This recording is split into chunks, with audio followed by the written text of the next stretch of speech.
we haven't used it in a while, so that's why I was hanging around. So I wanted to make sure that it actually did work for us. And Alright.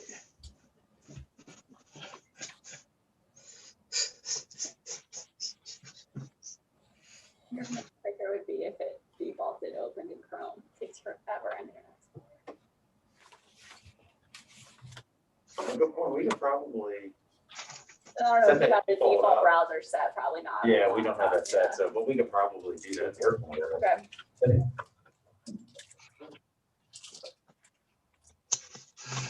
And you guys started the project, so. I noticed that everyone comes in. Right at me. Mhm, yeah. Now we're season shows. 1, 2, 3, 4. We have 4.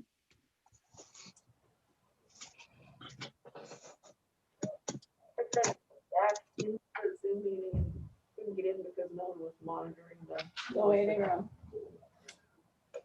Yeah. when I had to leave a CIP meeting to go to another Zoom and I wanted to come back to it and I couldn't get in. I was texting all kinds of people, I couldn't get anywhere. Yeah, that's like the one negative, like the waiting room, unless you have someone monitoring it all the time.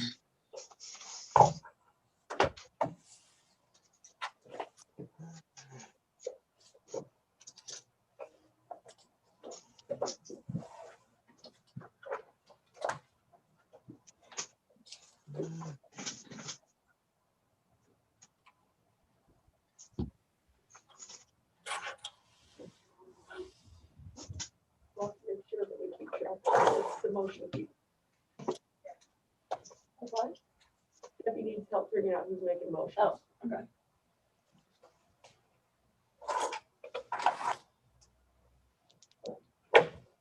I only had trouble with October 6th because I wasn't there. Okay. I mean, sometimes if, I can't see. I just picked someone.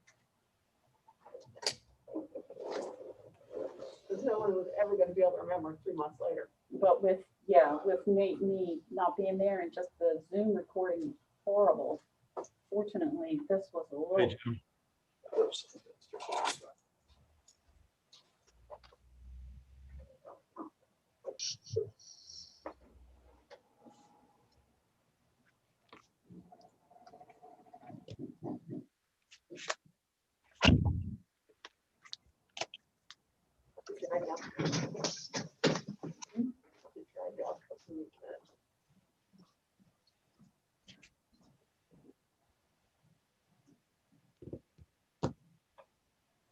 I mean, I could bring them up on the screen, we could read them line by line.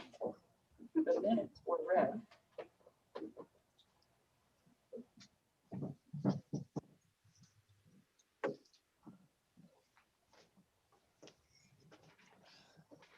Ellie's trying to get into.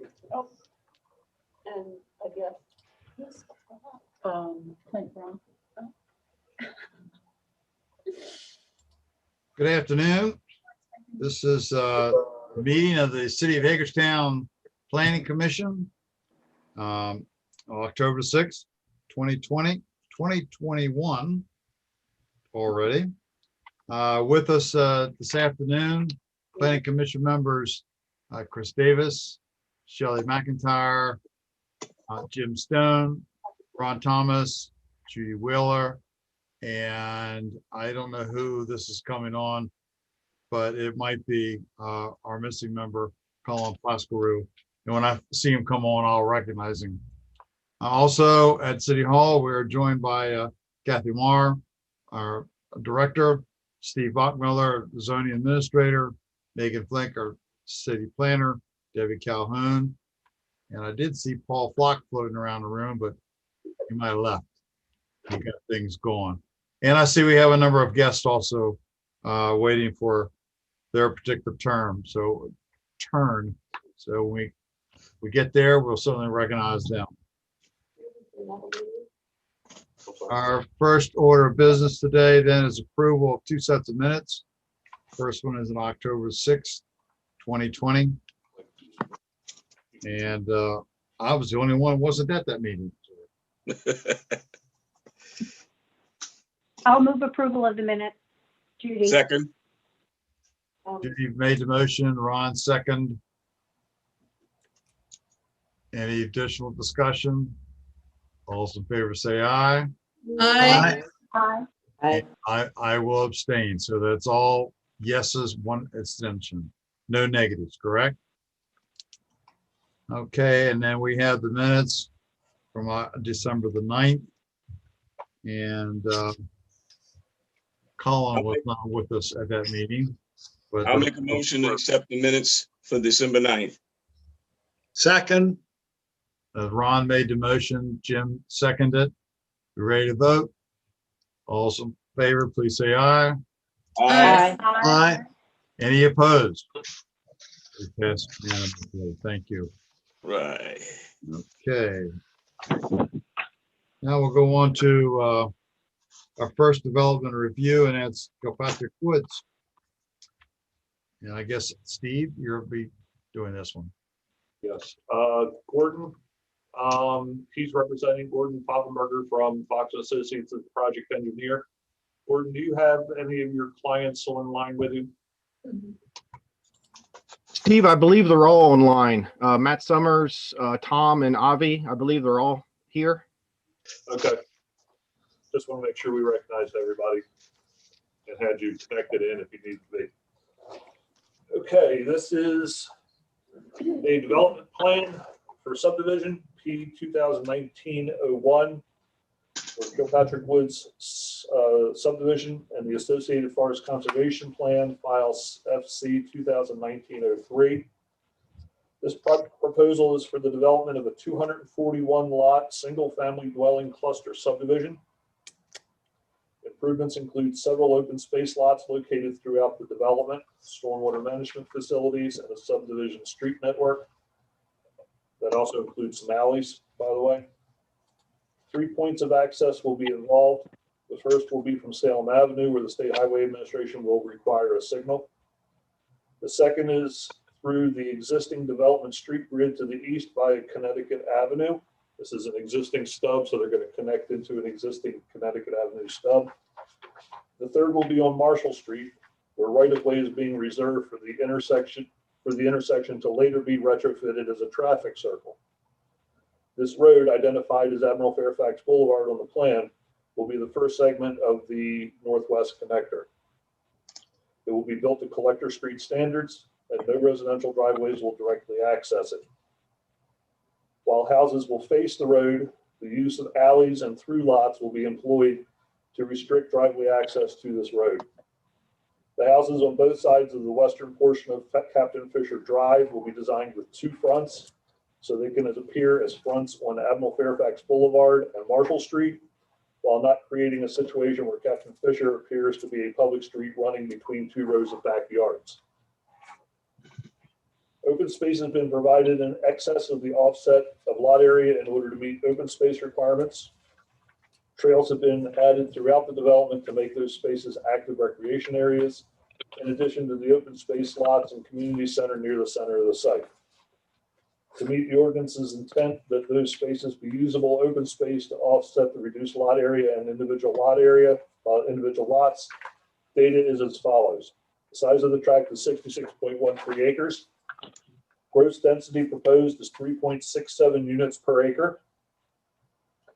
Minimum lot size for a single family home in a standard subdivision is 7,500 square feet. The average lot size in this development will be 5,657 square feet. Open space required is 10.19 acres. This is basically the reduction in the total lot area for these lots going under 7,500 square feet. You add all that up, and then that needs to be created as an open space. So the requirement is 10.19 acres. A total of 15.19 acres of open space is provided. The community center building located near the center of the site is 3,300 square feet. Parking spaces required is 2 on each lot by the zoning ordinance, plus 1 additional space by the city engineer for the subdivision. What is parking spaces should be provided, not required on that second line, is 2 on lot, and then there's 1.4 parking spaces per unit on the streets. Minimum building setbacks in this development are front 5 feet, rear 20 feet, and the sides 4 feet with a minimum of a 10-foot total. This development has been designed to fit the developers, and let me back up for a second. This is the one design concern we have, but again, it's not something that is anything that's in the ordinance says that you can't do this, but the development has been designed to fit the developer's intended use of workforce housing intended for the initial rental, but possible later sale of units. Although there is nothing in the ordinance that would prohibit it, staff is concerned over the developer's use of the cluster subdivision provision, reducing the minimum average lot size to the area of 5,700 square feet, while at the same time planning to build only one-story dwellings, which consume more of the lot area than multi-story homes would, and almost all of each lot's building envelope, and then also build them without basements. This combination of these factors will result in very closely spaced homes with minimal yard area and homes with very limited options for storage of excess personal belongings. This is a condition intentionally created by the developer. This is their prerogative, but the developer and future lot owners must understand that this is not grounds for later variances. If residents want to build additions to homes or garden sheds larger than the modest pads set aside at the heads of each driveway permit. A note to this effect appears on page 2 of the plan and will be required by staff on the plat when the subdivision plat comes in. The Forest Conservation Plan, the tract area is 66.13 acres. They are going to clear 20.59 acres of 25.27 acres of forest. 4.51 acres will be retained. Planting required is 26.23 acres. Their compliance strategy is 410 street trees totaling 16.18 acres, 16.88 acres of canopy. This will include trees along Marshall Street as well. Planting of forest on site would be 5.71 acres, mostly along boundaries of development and to infill irregular areas within existing retained forest areas. And then they also propose to make up the remaining difference of 3.64 acres in fee and lieu contribution. Conclusion recommendation. Attached, you will find a report from the Board of Education regarding capacity demands generated by this development. This is for informational purposes only. Since the city has no adequate public facilities ordinance for schools in place at this time, school capacity cannot be used as a justification for denial or delay of this plan. The plans were reviewed by the Plan Review Committee on January 14th, 2020.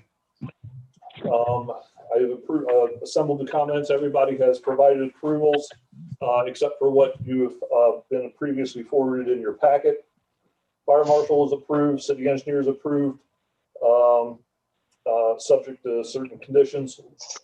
Water, wastewater, electric, all those agencies have provided approval.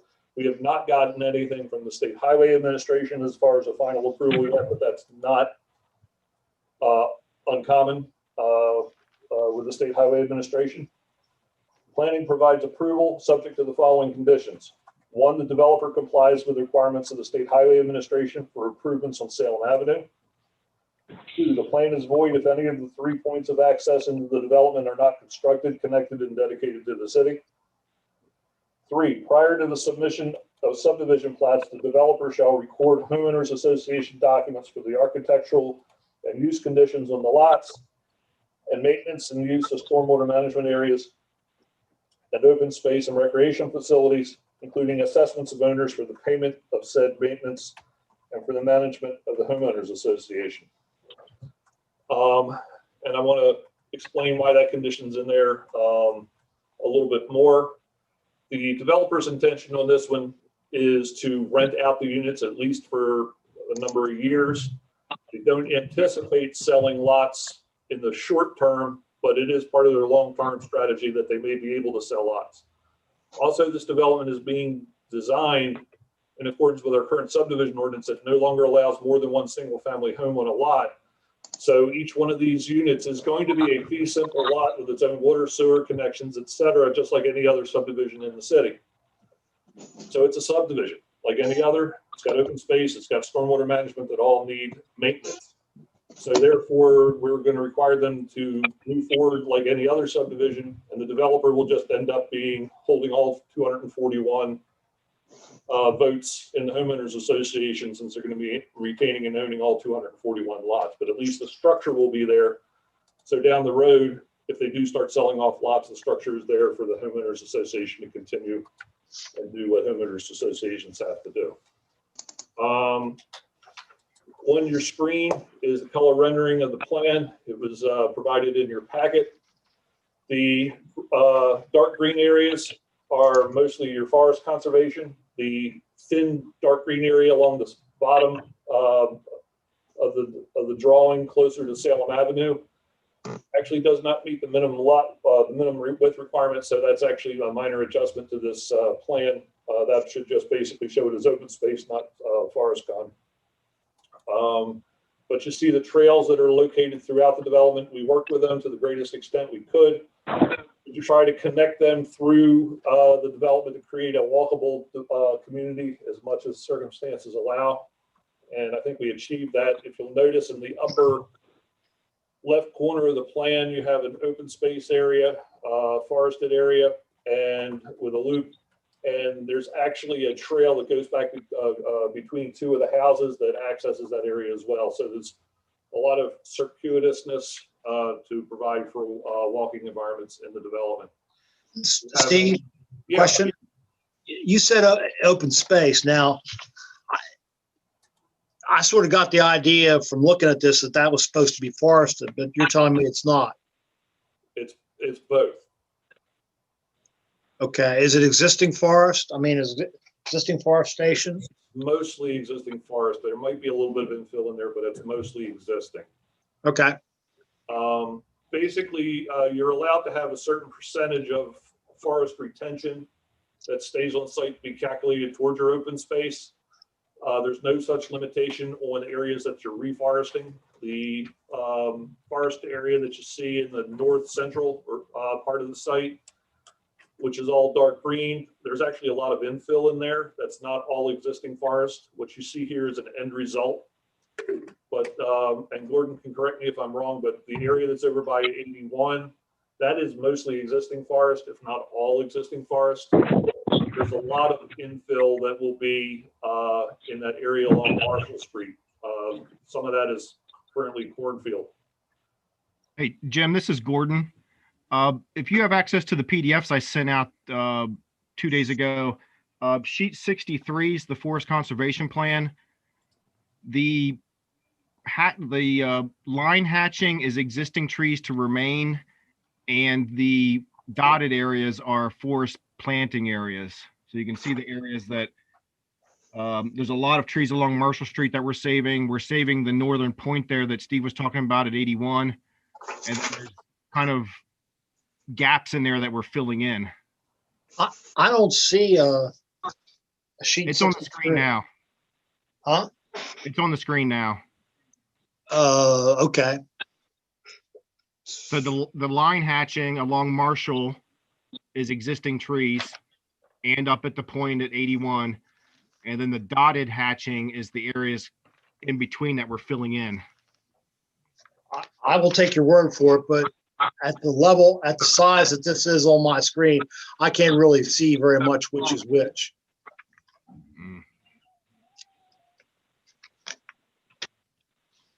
I got a big monitor, so I can see it.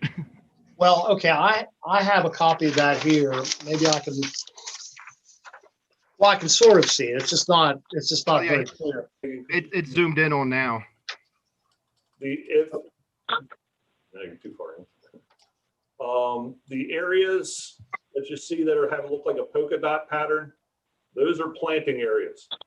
The ones that have an up and down hatching to it, those are existing forest.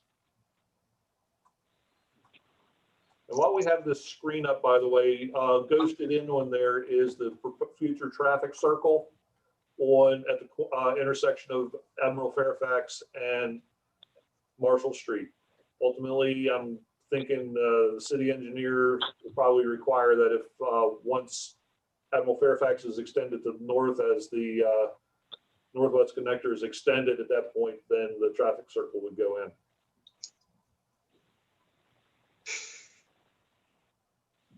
Now, just to kind of give you a little feel for what you're going to be seeing out there,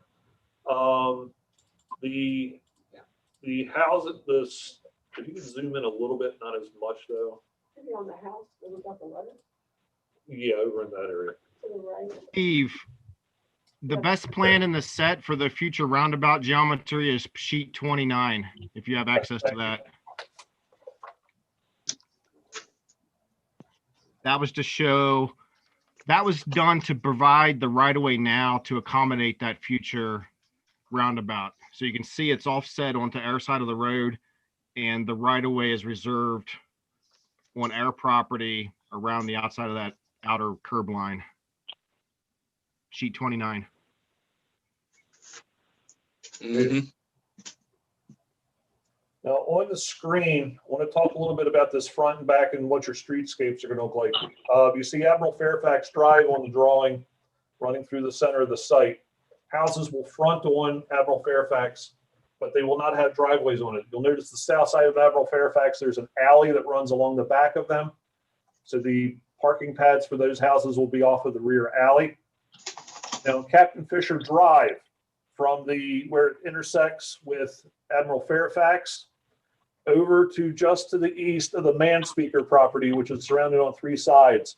There's a little piece of the open space that connects back out to Captain Fisher. It's got a walking path in it, right there where your cursor is floating around. The houses between those 2 points are going to have, well, the ones that are on Admiral Fairfax are going to be dual frontage. They're going to have a front on Admiral Fairfax, and they're going to have a front on Captain Fisher. The houses on the north side of Captain Fisher are going to front on Captain Fisher, but notice how close that is. That forest conservation area is deceptive. It's not all that wide. It's probably only about 60, 70 feet wide. Those houses are going to be very visible from Marshall Street through about 70 feet of woods. We worked it out as in the sketch plan process and the design of this thing. How does it all fit together, make it work and look like a decent development?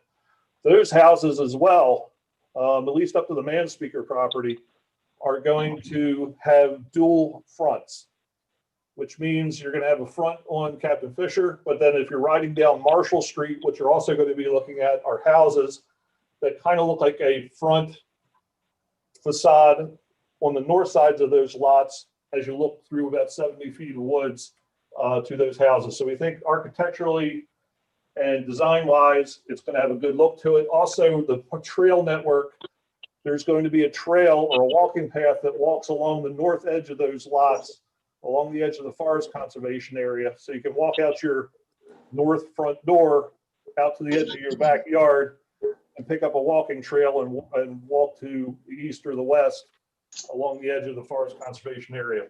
Also, you can see the loop that's to the east of the Manspeaker property. That's another trail that goes through that part of the development. And again, there's a trail that would connect from there over to Captain Fisher Drive. And then across, you'll also have another open space area where the cursor is there as well. So you can walk literally from that loop and that trail on Marshall Street down through that neck, through an open space lot, and it'll take you right over to the community center. Want to talk about the Manspeaker letter? Yes. Hey, Steve, Yeah. I would suggest you pull the rendering back up. You'll be able to see the walkways and the driveways and the homes a lot easier than this plan. Good point.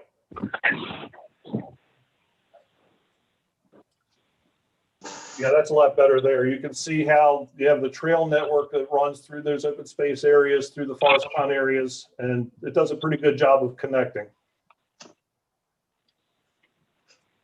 Now, earlier this afternoon, we did forward you a letter from Mr. Manspeaker, who owns that little outlot on Marshall Street, asking for certain things to be provided. And we talked to Gordon earlier, and they don't have any problem with the providing some evergreen trees to provide a buffer along that property line, because the trail does get pretty close. However, there really is no room for moving the trail. It's pretty tight in there. Megan, if you could zoom in on that property, I would appreciate it.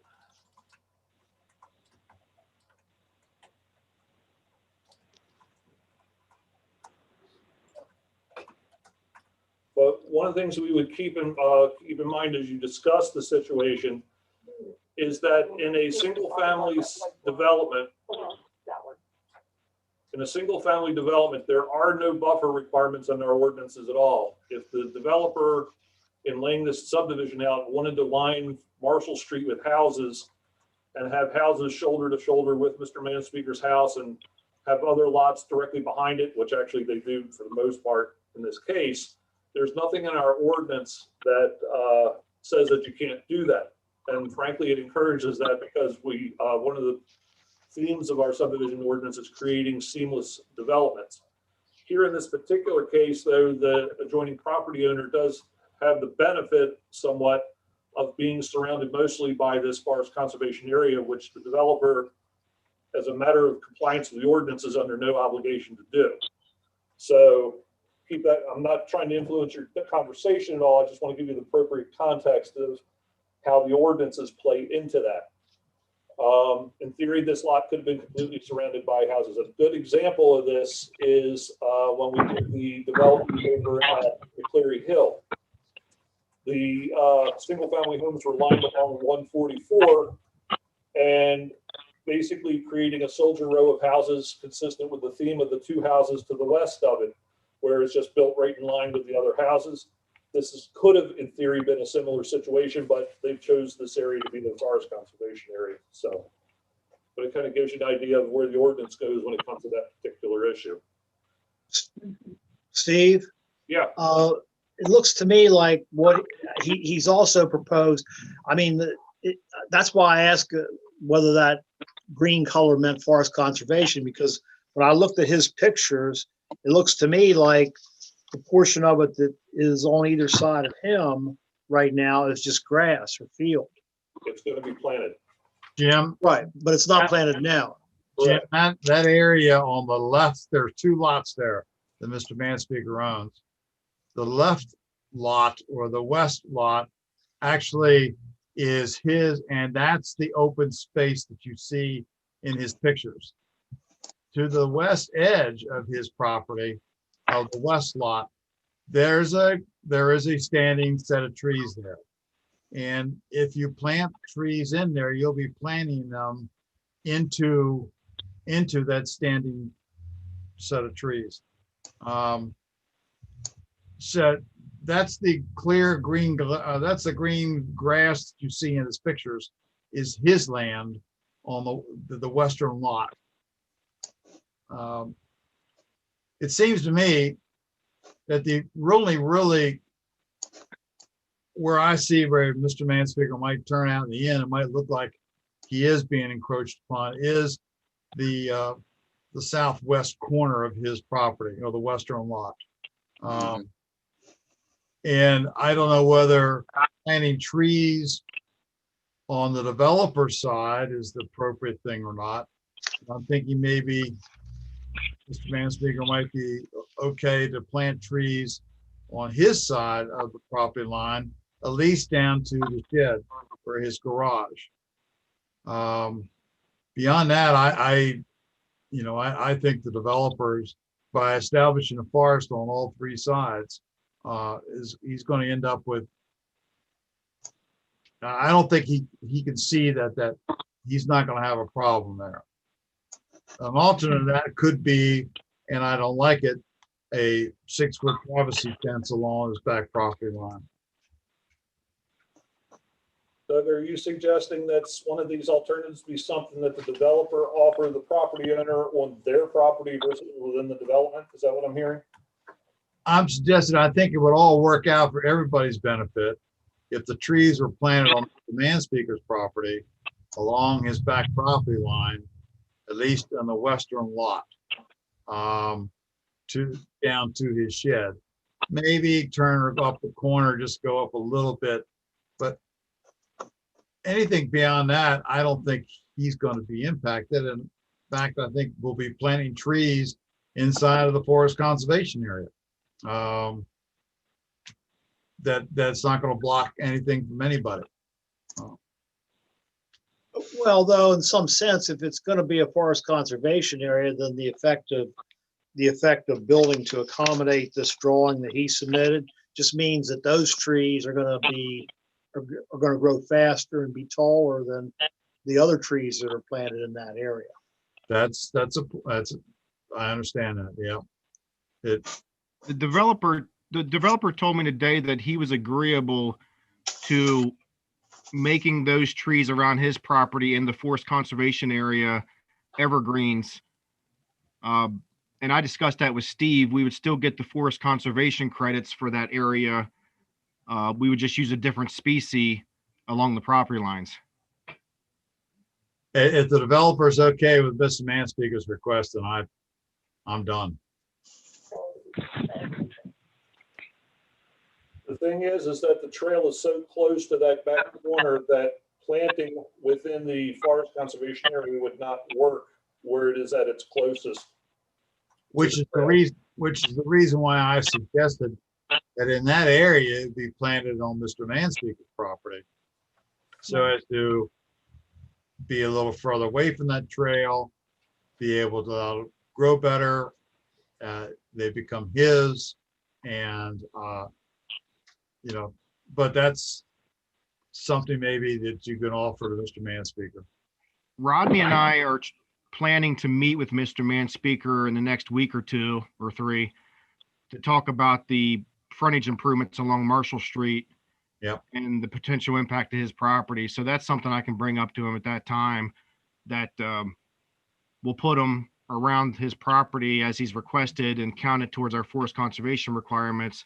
But that very southwest corner, we may have to put him across his corner slightly.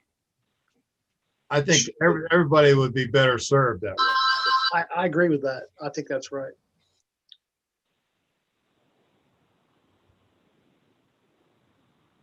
Gordon, this is Rodney. On that note, what is the status of the sidewalk, the public sidewalk in front of his property? Rodney, I can barely hear you. What's the status of public sidewalk across the front of Manspeaker's property? So we're widening Marshall Street on our side to provide a bike lane and 2 travel lanes. So the curb is moving back on, well, there's no curb now. We're providing a curb on our side and sidewalk. We're widening the road approximately, I believe it's 6 feet to get the bike lane, the gutter pan, the curb, and sidewalk. The existing right-of-way across the Manspeaker frontage will only accommodate the widening and the curb. The sidewalk behind the curb will be on his property. So that's one of the items we need to discuss with him. Otherwise, we're going to have a gap in the sidewalk. And it's depicted that way on this rendering. We're showing the widening in the curb, but the sidewalk stops at his property lines.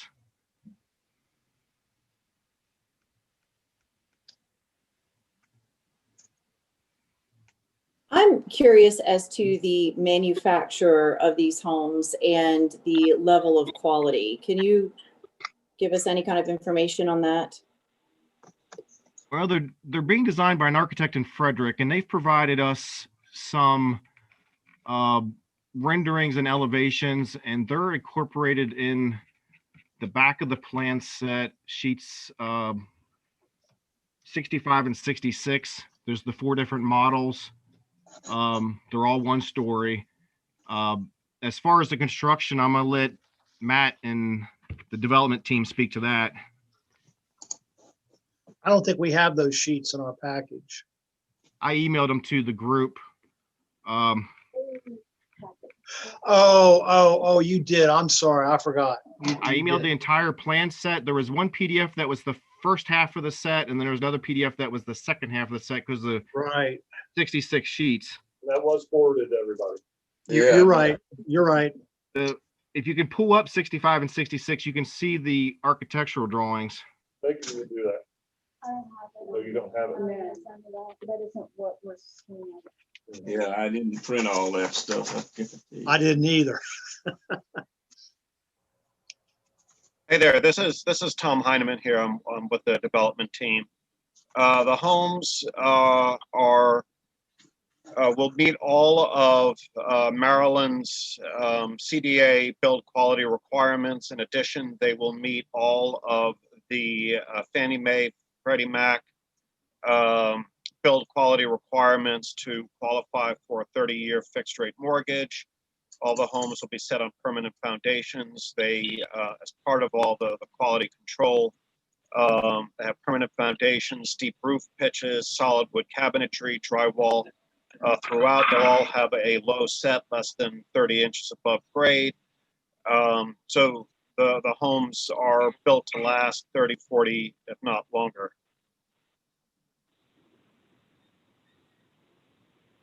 Thank you. Okay, 65 and 66. All right.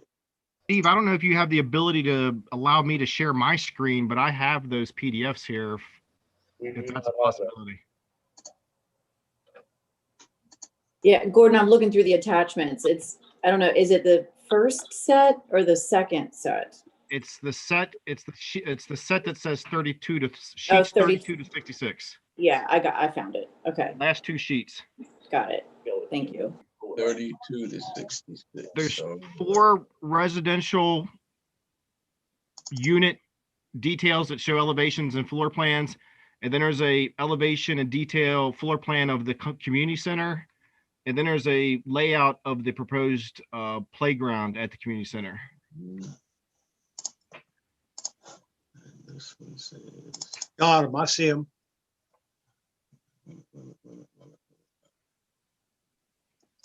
They're very rectangular. So if you can hear me, what we're doing, each of the homes, what you don't see are the side entrances will have dormers over the sides. We'll have varied architectural elements over the porches. We've got four or five different models. We have 4 or 5 different colors, different finishes, black, blue, gray, and beige. And when we do the layouts in the lot, we'll make sure that there are no 2 homes that look alike that are next to each other, and that we have sort of the architectural variety with the homes, at least from the facade. And then we've got also, you'll see we've got the tree canopies that we're planting along the main thoroughfares that will help sort of give it a nice neighborhood feel. I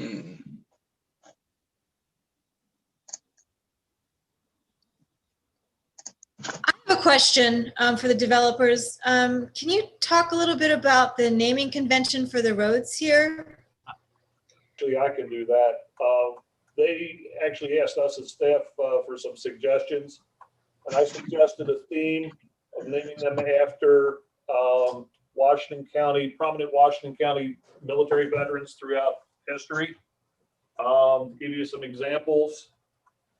Yeoman Berry is named after Charlotte Berry, who is the last surviving Navy female Navy enlisted personnel of World War I. Died about 12 years ago or so. She was well over 100 years old. Lived down in Boonesboro. Admiral Fairfax was a prominent naval officer during the Civil War. Lived in Hagerstown. Captain Fisher had a 50-year career from the Civil War to World War I. One of only like 3 or 4 people I've ever heard of served in both of those wars so far apart. He was lived here in Hagerstown. Captain Russell, Civil War veteran. Lieutenant Johnson, that gentleman was a Tuskegee Airman. Colonel Weld, which is up in the northwest corner of the development. Seth Weld was from the Sandy Hook area of the county and earned the Medal of Honor in the Philippine insurrection. So basically, these are names of prominent military veterans from the county's history. Thank you.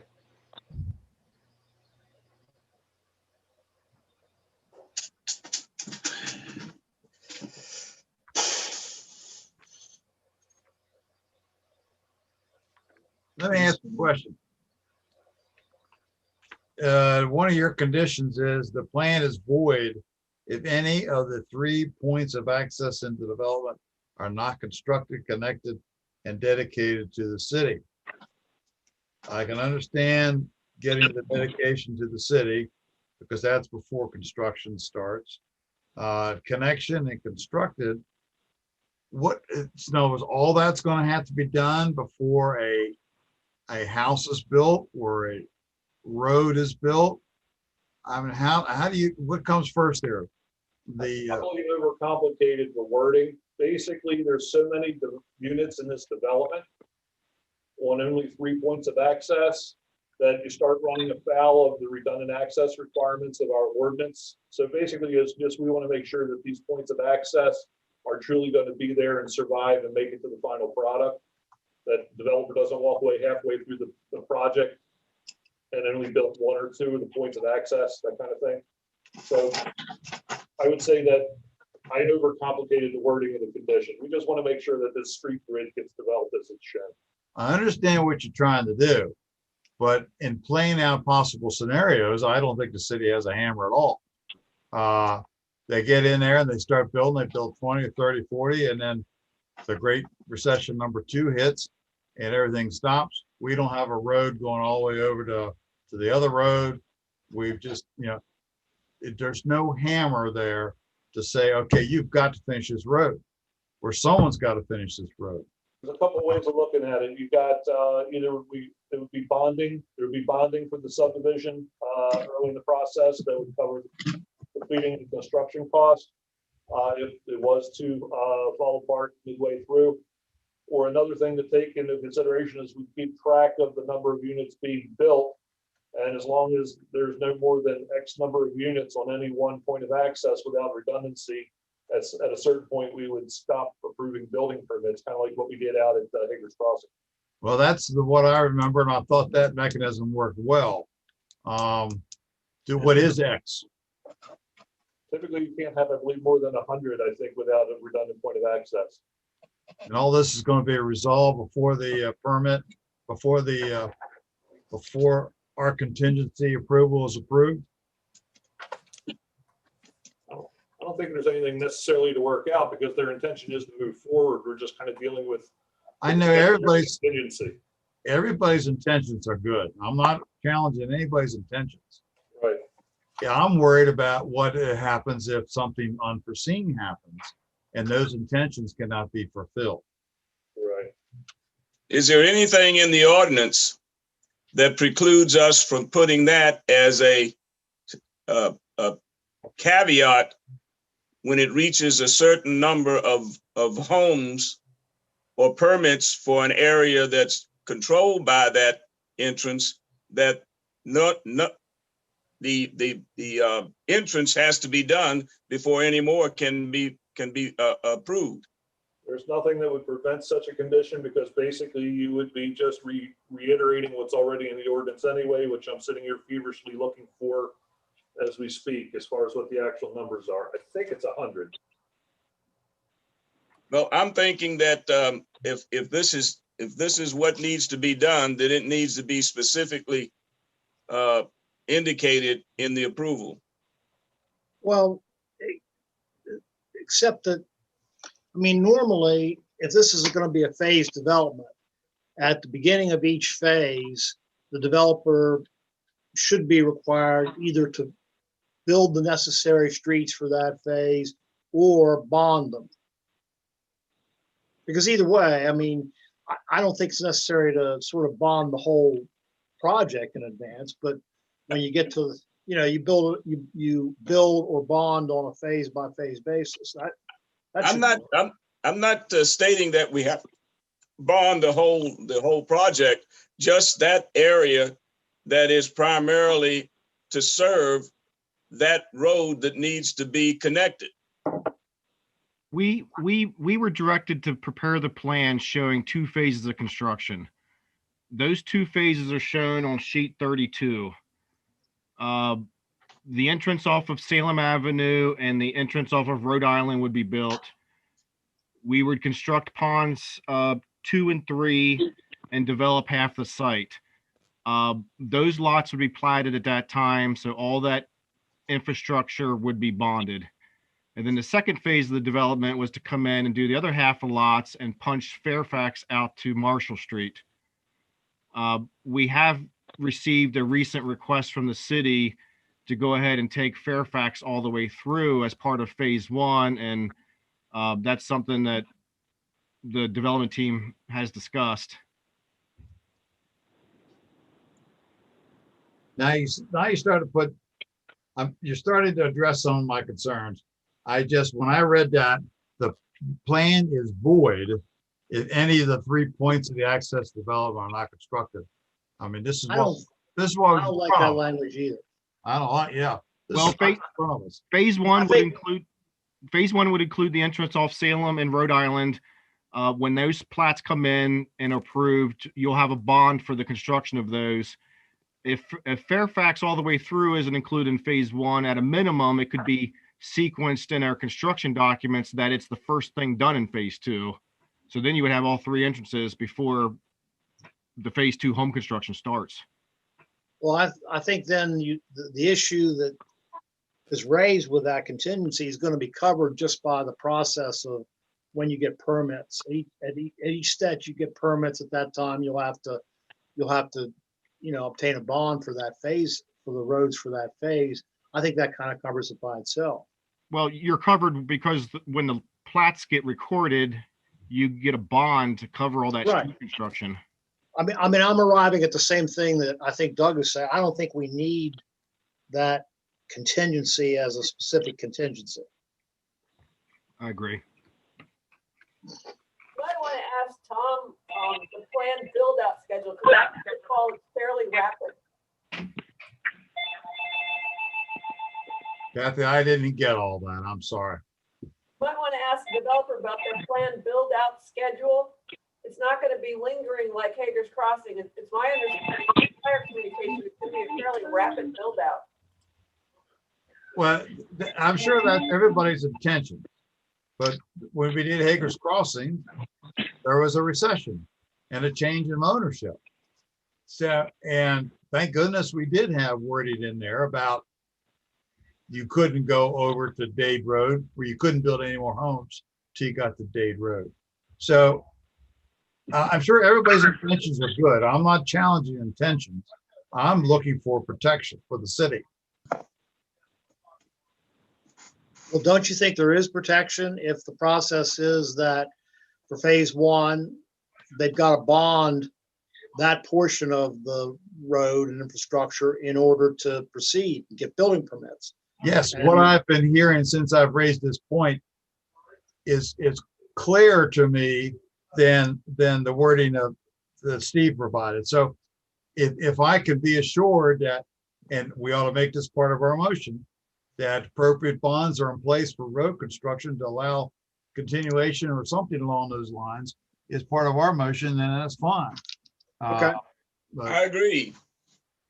That's the point I was trying to make, that there should be something that states that has to be completed before they can go any further. The road, and if Admiral Fairfax is going to be all part of phase one, it actually at this point, it probably is going to resolve itself. Because initially their plan, as Gordon mentioned, was they were going to build about 95% of Fairfax as part of phase one, and then phase two, the remainder of it would be built. If they put all of Admiral Fairfax as part of their initial construction, that'll solve 98% of the worry. So that would have your two street connections then. Correct. That would be all three. Yeah, actually all three. would be Yes, built that in phase would be one. all three, I guess, yes. Yeah.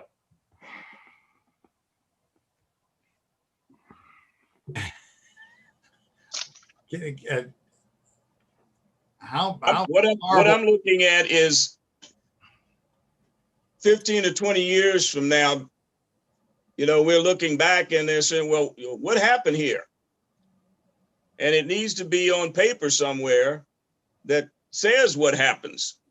Well, I agree with you, Ron, but I think it's inherent. I mean, we can make it part of the contingency, but the way it would work in practice is that, you have to bond the infrastructure for phase one in order to get the building permits for phase one.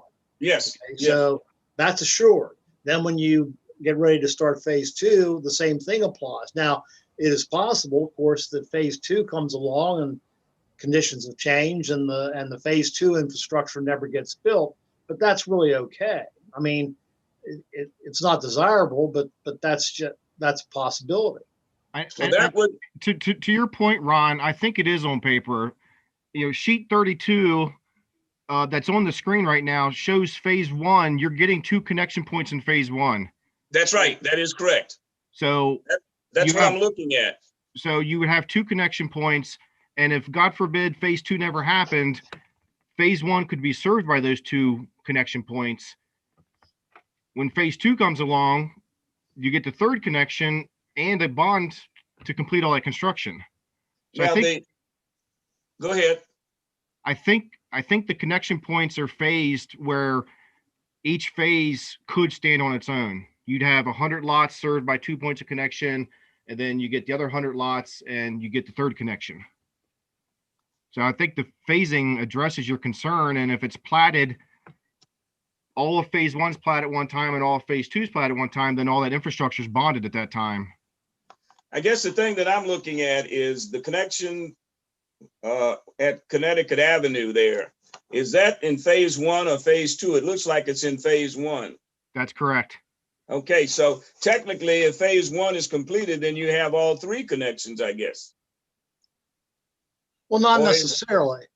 I mean, or is- they haven't agreed to necessarily build all of Fairfax Drive in phase one. But even if they didn't, it seems to me it would be okay.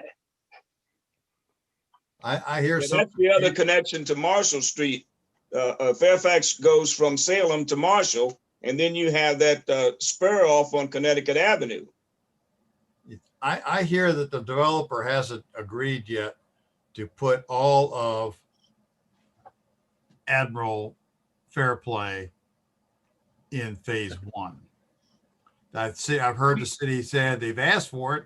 We've discussed it, and I think their concern is if Fairfax is punched all the way through, if we could work with the city on delaying the Marshall Street widening and curb and sidewalk to phase two, then they seemed agreeable to punching it through in phase one. Staff has no objection to that. Okay. Okay. All right. So They're We trying have- to, Go ahead. trying to minimize that humongous bite that's going to be phase one with the construction costs. So if we're doing all 3 entrances, they were just looking for the city to delay the Marshall Street widening to phase two. oh, I have no problem with that. Yeah. Gordon, the larger number of lots is in phase two, correct? I want to say it's about 50-50. Is it? Okay.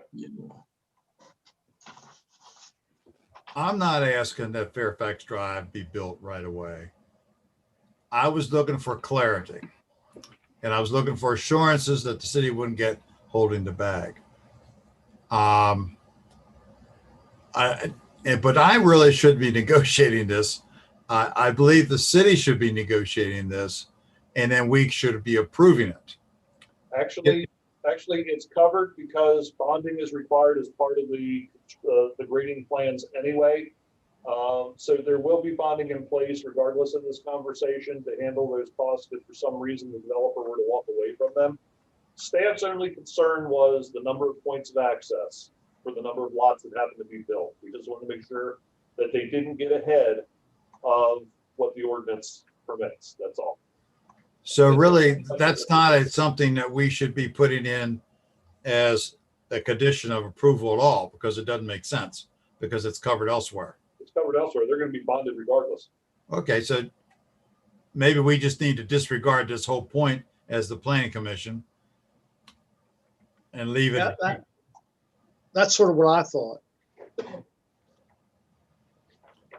Okay, so then we're whittling down and on the conditions that we should be considering is that the compliance with requirements of State Highway Administration and the homeowner association agreement and there'll be a mutually agreeable agreement with Mr. Manspeaker. Is there anything else? I would word that last one a little carefully because a mutually agreeable agreement, if Mr. Manspeaker, not that he would decide that he's not going to agree anything, then we're back here getting you to lift that condition. Well, Cautious of the wording that you use. and if there's no agreement yet, we don't know what we're agreeing to. Well, but I understand, I mean, we can't, I don't think the city can force Mr. Mansmaker to agree to have the sidewalk built on part of his land. I mean, that's something to ask for, but if he doesn't agree to it, then he, you know, that's it. I was thinking more of the screening. Oh, well, yeah, I mean, I thought we resolved that the developer was willing to build the Okay. the screening and Okay. They can back off from that, however they can work it out. Okay. Hey, Steve, this is Matt Summers, part of the development team.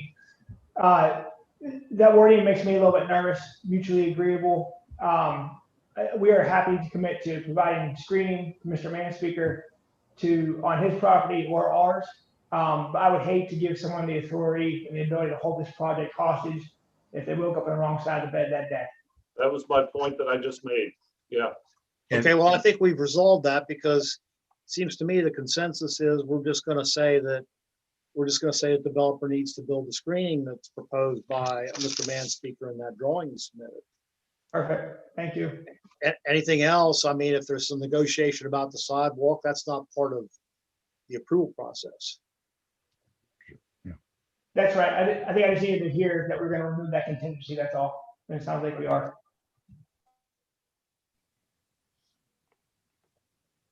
Besides those two then, Steve, do you have any others that I've overlooked? Additional from engineering. And engineering. Okay. The other concerns? Anybody concerned about any of my concerns?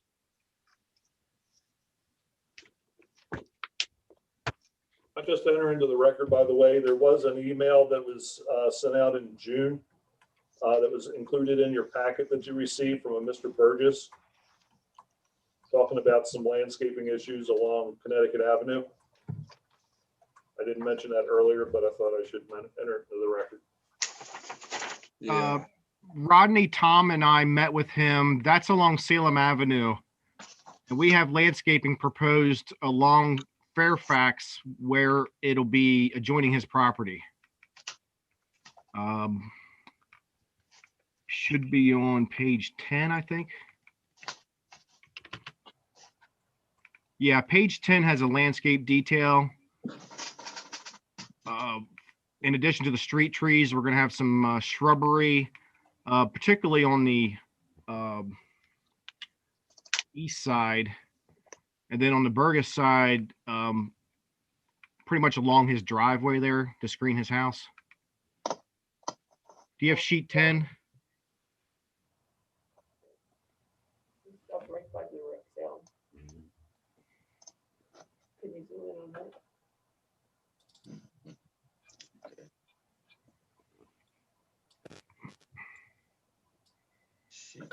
Yeah, it shows up on that plan. So we met with the two adjoining property owners there to that entrance. In addition to the street trees, you can see we put some shrubbery on the east side. Can't remember the woman's name on that side. Burgess is on the left, and they wanted some landscaping along the driveway there back to their canopy. And we worked with them as best as we could. The city actually owns one of those 50-foot lots, and then we own the other 50-foot lot. Some of the improvements were actually in the right-of-way, so we did our best to keep everything that's there. Even the T turnaround for the woman on the east, you can see is in the right-of-way. That garage on the left-hand side was actually in the city's piece, but we got the road snake through there where everybody can keep everything they have. Right. In fact, Gordon, we're going to quit claim a piece of our current ownership in there so that the garage can wind up be back on their would wind up on their property, correct? Yes, the Burgess property is going to get 25 feet of the city's lot, and then we'll get the other 25 feet to be used for the street construction. And then the property on the east is going to get, I can't remember what the dimension is, 6 or 7 feet. I believe so. So those shrubs that are shown on the east side will actually be on her property because she's picking up that 6 or 7 feet.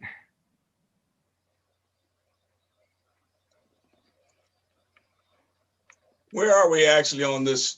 Right there where the entrance from Salem Avenue is? Yes, Is that right across Okay. Key Street?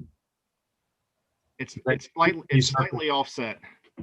Okay, that's what I was looking at it, the offset there, where it splits the shrubbery.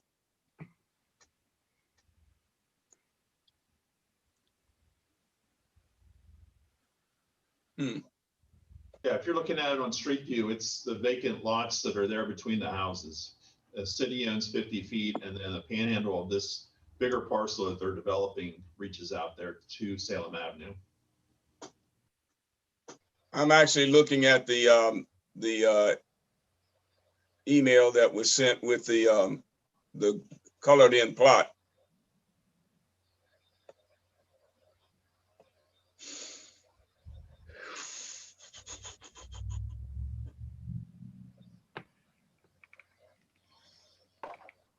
Well, Steve, as long as you get it all right and can explain it to us when we get to discussing it, I'm fine with it.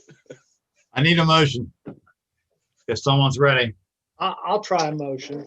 Thank you, sir. I move that we approve the site plan as submitted, subject to the following conditions. Number one, the city engineer's comments that were in our package. Number two, the requirement that the developer required with the state highway administration requirements for the improvements on Salem Avenue. And number three, the item concerning the submission of the subdivision plats recording the homeowners association, basically item 3, Steve, in your memo. And then 4 would be the requirement that the developer build the screening trees around Mr. Manspeaker's house as shown in the drawing that he submitted.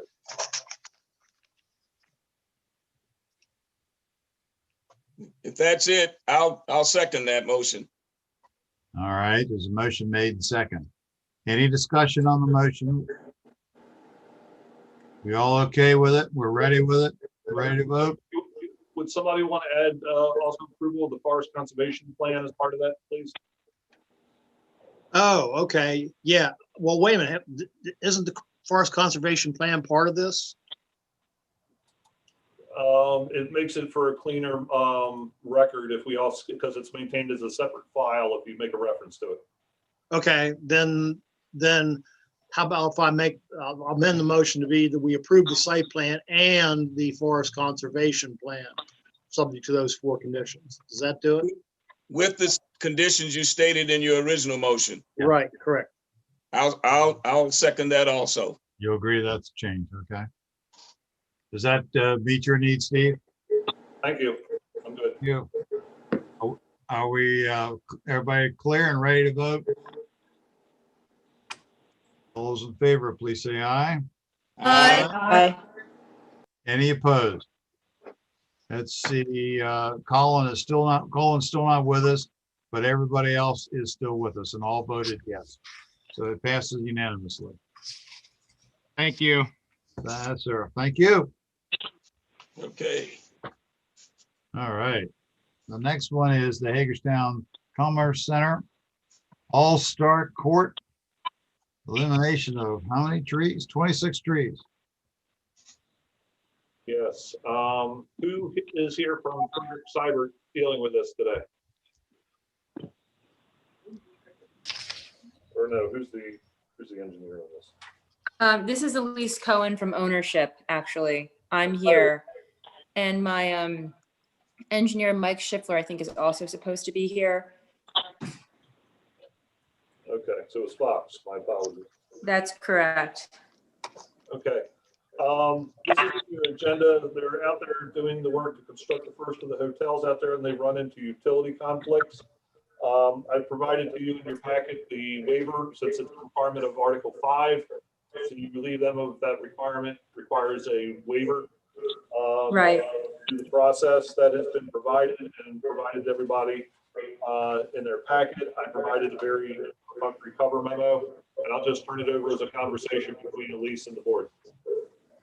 Okay, let me see, forgive me for 1 second. Mike was supposed to be on this. I'd really prefer to be answering these questions with him. Let me see where he's at. Actually, Elise, this is Clint Rock with Fox and Associates. I've been muted. I'll be representing Fox this evening. Okay, great. Thanks, Clint.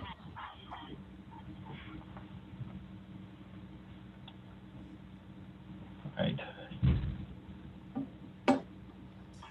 So I was fumbling with things, trying to figure out how to unmute that. I'm not that well versed in Zoom just yet. Where There'd be an icon in your lower left corner. It looks like a microphone. We can hear you. We can hear you. Yeah, we can hear you, Clint. You're good. Fine. All right, great. Yeah, there's buried utilities directly behind the sidewalk on the side of All-Star Court where we had proposed the street trees. So there's a utility conflict there that's going to just simply prevent and having any space to plant those.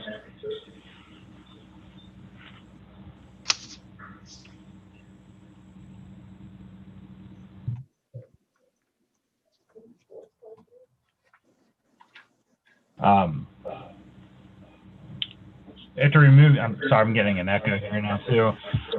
Once we remove the street trees, you can see on the image that's on the screen now, the parking area is in close proximity to the road.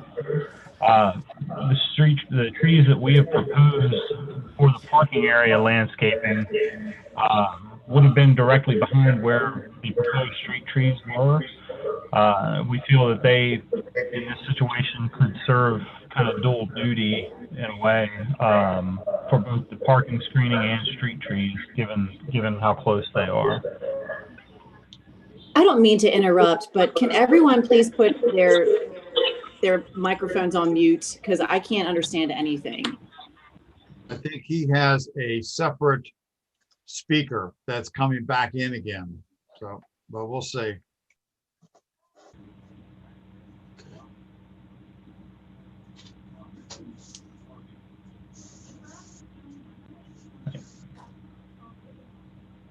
My apologies. Should we restart that or?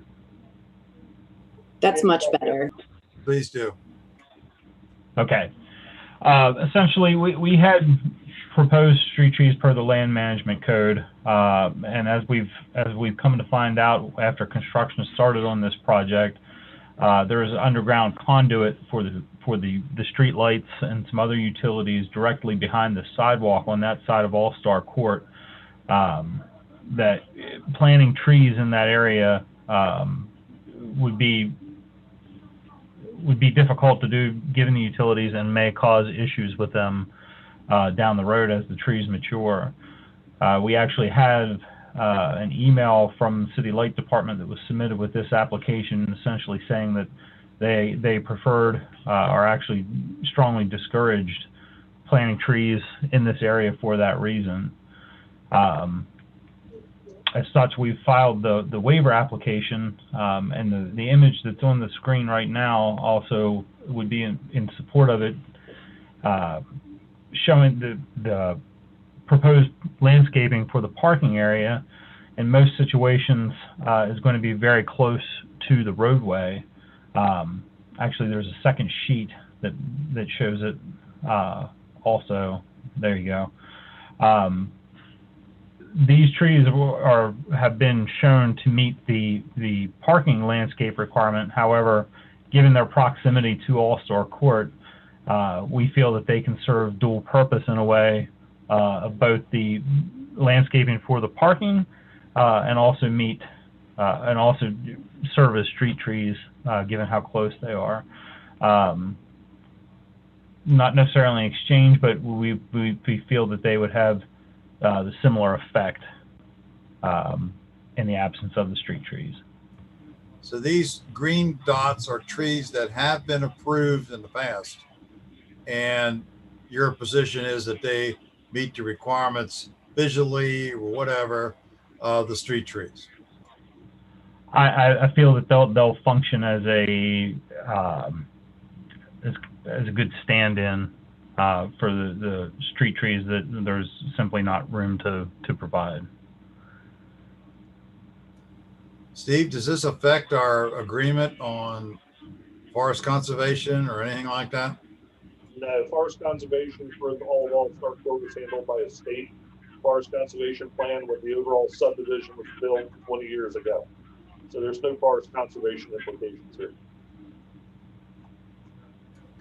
So we're basically, because of unknown reasons, eliminating 26 trees. That are a landscaping issue and not a forest conservation issue, yes.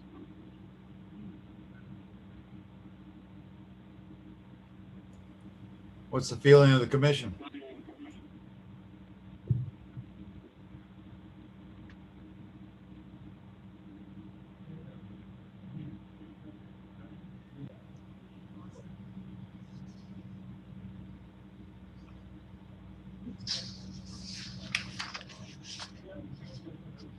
These are in the easement for the utilities, is that correct? They are in the right of way for the roadway. I don't believe there's an easement necessarily, but the location of the utility does limit where we have space to plant street trees. In fact, it fills whatever space would have been available for them. My own reaction to this is that I don't see that this is a fundamental departure from what we require. I mean, and I understand the reasons for it. I don't have a problem with it. Anybody else? Basically, Go ahead, Ron. What you're going to have is street trees up to a specific point, and then it's going to be open from the road back to the buildings and the parking lot and everything. Is that correct? Not necessarily. The electrical conduit runs the length of the lot that's being developed. So the street trees, unfortunately, where they had been proposed, would not be able to be planted there. What we're saying is the trees that have been provided to meet the parking landscape requirement may serve dual purpose in this situation in the absence of the street trees. Yeah, I'm looking at those right now, the ones that are back away from the roadway, yeah. Correct.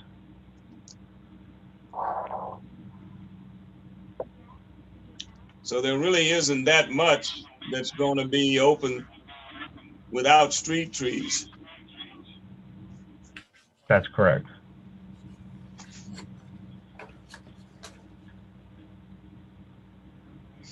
I'm not hearing a whole lot of concern about this. Is there others that might have a concern about this request?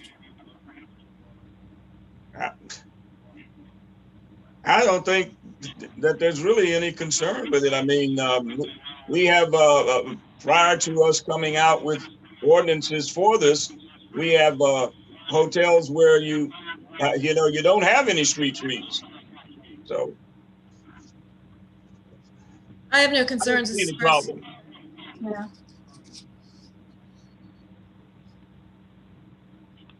This is a logistics thing, and there's really no way to correct it.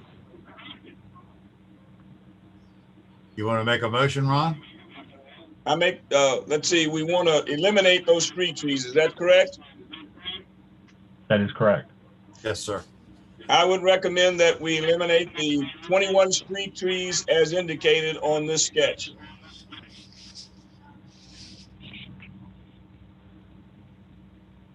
Second,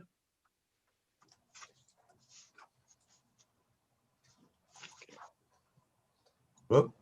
Motion's made in second that, that we waive the requirements for the street trees as shown on submitted drawings. We ready to vote? I'm good. All's in favor, please say aye. Aye. Aye. Any opposed? That carries unanimous. Thank you.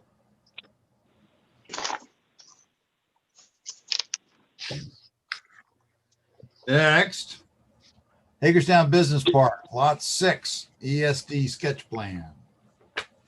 Okay. This is a sketch plan for Lot 6 of the Hagerstown Business Park. The developer proposes to construct a 40,000 square foot flex space building on this property. Driveways, loading docks, and parking would be on all sides of the building. Access will be via a cul-de-sac on Sweeney Drive. However, see notes from the city engineer. The only non-compliant element that may require a waiver if it proceeds is the absence of 6 feet of landscaping along the western front of the building. There's plenty of room on this site, so staff does not recommend entertaining waivers with this issue. Attached to the report is a little over a page-long report from the city engineer's office regarding existing conditions, description of the project, et cetera, and their comments. They had 3.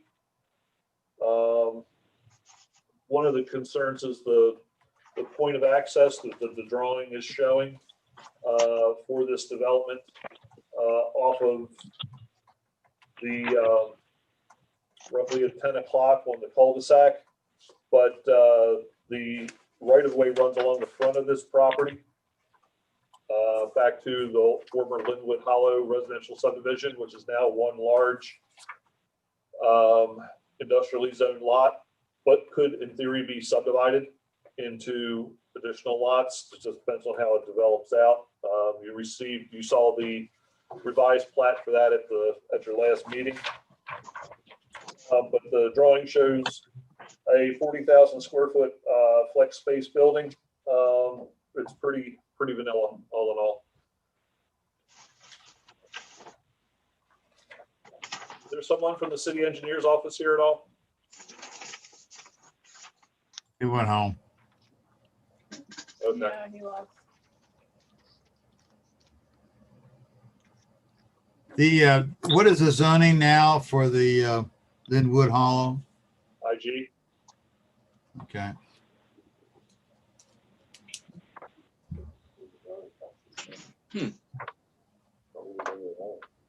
Well, of course, what we're doing tonight is giving a preliminary approval, particularly for stormwater management, but also we're providing input before they go to final drawings. And the city engineers thinks that if the water quality areas are designed correctly, everything should work. Stormwater management is being taken care of on a regional basis. So the only thing there is we'd have to worry about is the water quality leaving the lot. The only thing I could point out that I would ask when we see a site plan is where are the dumpsters?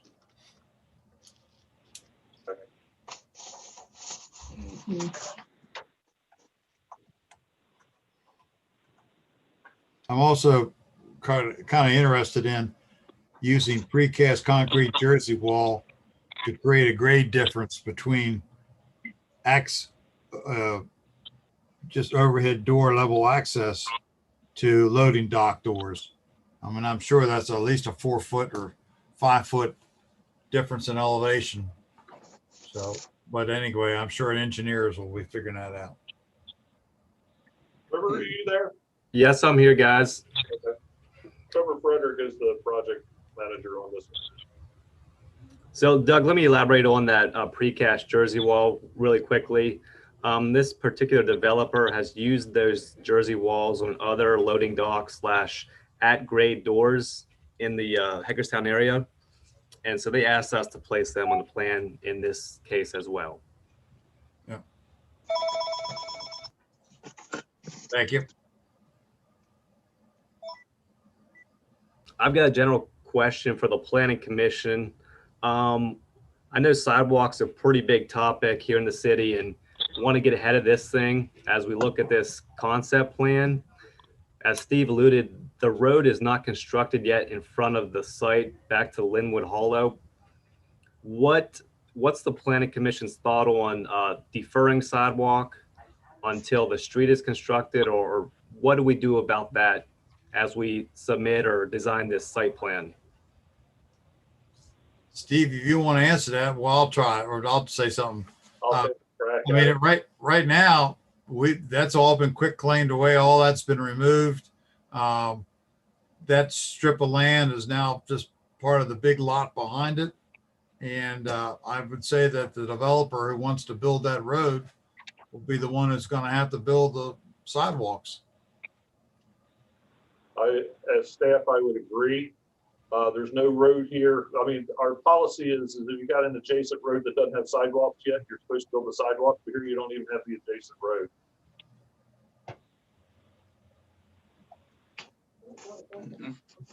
But I'm glad you're concerned about it. Appreciate the feedback. It helps me as I move through my design.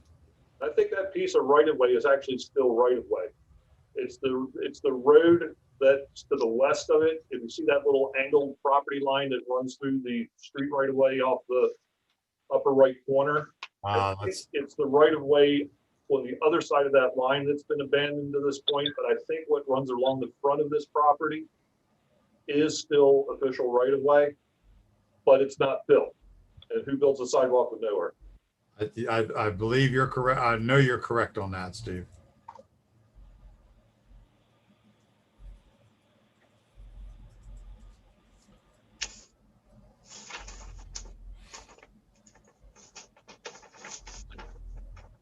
Any other input from any of the commissioners? The only thing I would say is that that we do specify what we just discussed. This is not a site plan approval right now. We can just provide input.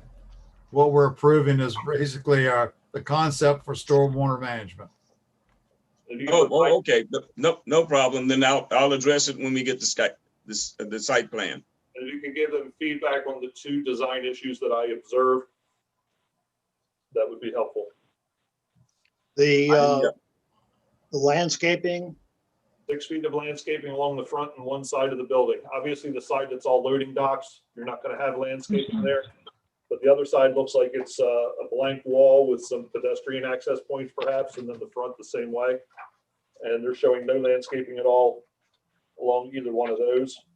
Staff does not advise entertain waivers on it, but that's your call, not mine. But you ought to. So we're talking about the landscaping along where the parking lot is and the two short sides. Is that correct? Yes, they have it along the back. Oh, okay. I see it. I see it now. Yeah. But they don't. Well, I think we ought to extend it on the sides, just like it is on the back. They don't have it on the front, and they don't have it on the side where the parking is. Right. I think it ought to be included. Well, I think what we can say now to the engineer and staff is that we do support Steve's position where we don't. I do. I do. Yeah. Agreed. Agree. Yep. And I'm interested in the gravel lot too, the purpose of it. I'm not a real fan of gravel, and it can cause problems later, although it does permeate water. But I'd like to have more dialogue on what the purpose is and why they want gravel. I can elaborate on it a little bit. the developer asked us to go ahead and grade that area while they're mass grading the entire site. At this time, we were just going to stabilize it with gravel, not knowing what the ultimate use was going to be for that, whether it be overflow parking, etc. We're not, I guess, not opposed to paving it versus graveling it, but we just want to get that whole area mass graded while we have equipment out there. But you can stabilize it with turf. We could, but then if we would come back and redevelop that, Steve, we would have to include the stormwater management. Right now, the stormwater we have designed takes that gravel lot as impervious coverage into consideration. All right, well, what would need to happen is one of a couple of things when you put in your site plan. Either you're gonna need to provide notation saying it's stabilization only, and you provide bollards and chains to block it off so it's not used, or you designate it as a use area and you just decide whether or not you're gonna gravel pave it or hard pave it, depending on what you want the planning commission is willing to agree to. But the problem is if you just show it as a stabilized area and it's gravel, and it's at grade with the rest of the parking, you know what's gonna happen. It's gonna turn into a parking area. It's not shown as a parking area on the site plan. Right. Correct. It's going to be used. So if we intend to use it as a parking area, we need to add striping, etc. When you say parking, are you talking about vehicle parking? Are you talking about putting trailers and stuff in there? Well, that's what I'm not sure about what the ultimate use is here. I don't know if it's going to be an overflow for employee parking or if it's like a storage area for one of these flex spaces to store, let's say, a box truck or a tow truck, etc., out of the road. So again, I'm not sure at this point what the developer has in mind, just trying to leave our options open so that he has availabilities. All right, let's do this, Doug. How's about if you leave that to staff, so we'll work it with them when they come in for a site plan, and they can get some more guidance from their client. But what our main concern is going to be, it's not necessarily whether or not to use it or whether or not it's paved or gravel. Our biggest concern would be it's not shown as anything on the site plan, but it ultimately gets used. That's really the only thing that we're looking to avoid. So if we can get more direction from them, and it could even be designed as a flex area where it could be a flex trailer storage / additional parking area. I think we don't need to make too much out of it, but we just need to make sure that we don't come out of this thing with a site plan that shows a gravel area that isn't assigned to use, and then they go start parking stuff in it. That's our only concern. It all sounds good to me, and I think we've achieved tonight what we need to achieve, and that is to raise that as a possible red flag for the developer to consider and be ready to answer our questions and to work with you.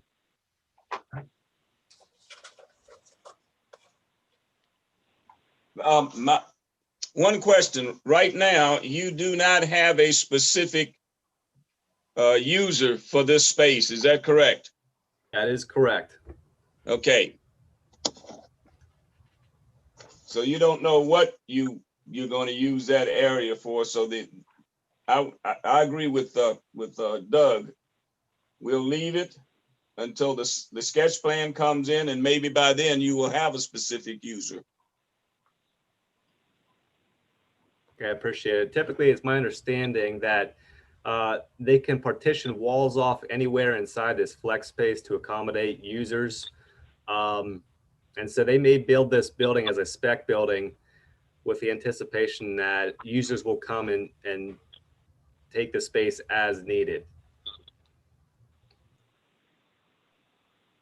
Those are decisions on your side. Yeah. Yeah. Trevor, just as one little point of caution is that our industrial districts aren't quite as flexible as the counties. So even though it's identified as flex space, whatever you're flexing within them still need to be uses that are permitted in that zoning district in the city. Understood. Okay. And I agree with Doug and Steve that if you decide to put the gravel in there initially, that it be blocked off so it cannot be used as a parking area. Unless it's identified as such. Unless it's identified as a parking area, that is correct. All right, but tonight we have just the approval of the ESD sketch plan.